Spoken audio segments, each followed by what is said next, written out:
They don't feel it's over as in terms of the attacks, because the police have said they've taken in 23 suspects. And they are they're searching homes. Yesterday, the police told us that 3 of their men were killed when they went into a home which they suspected of being used by the terrorists, and there were 2 bombs.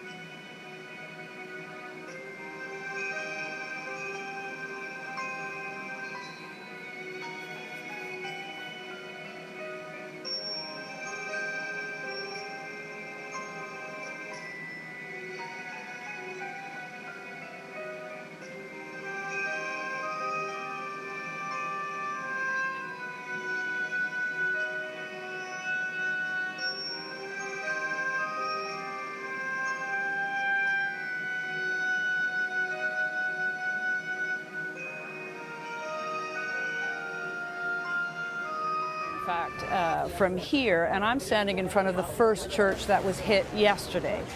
Witnesses say that the police had spotted a suspicious van, and the bomb squad was called to defuse what they thought was a bomb inside. Indeed, it turned out to be, and it went off without warning. We don't know how many casualties there may have been from that explosion yet, but certainly the Army, I saw the Army moving in a short time ago. They're really beefing up security here, trying to stop people panicking. You can imagine after yesterday, people are very much on edge.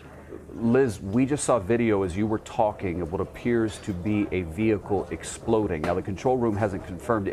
Is the video we just ran, is that what you saw? Is that what your crew recorded? The bomb, is it detonated? That is the vehicle. We were around the corner, so those aren't our pictures, but we sure heard the blast. It was enormous. So yes, that's the one.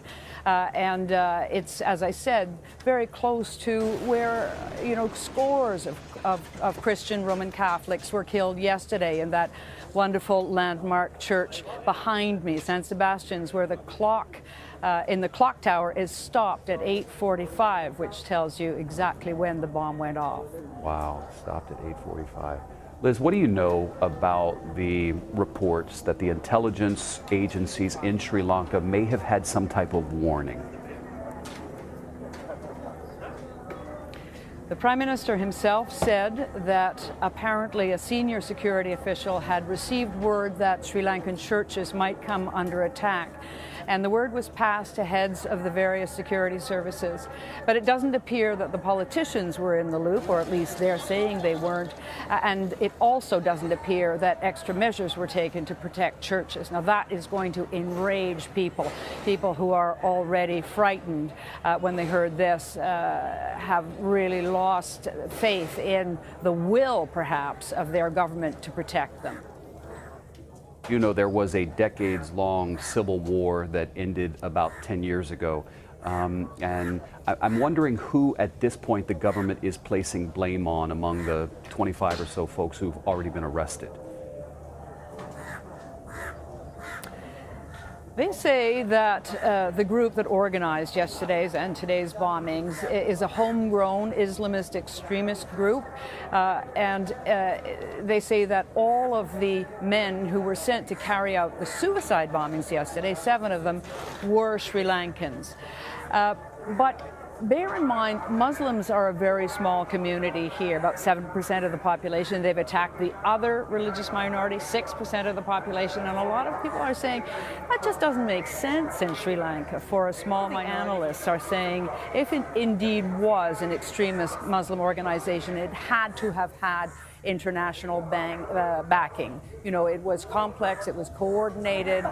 These fellows came disguised into big 5-star hotels. This was not an amateur operation. Liz, what are we hearing around you? Is that people singing? No. When the bomb went off about half an hour ago, as you said, people who had been sheltering at home, afraid, you know, everything's quiet today, schools are closed.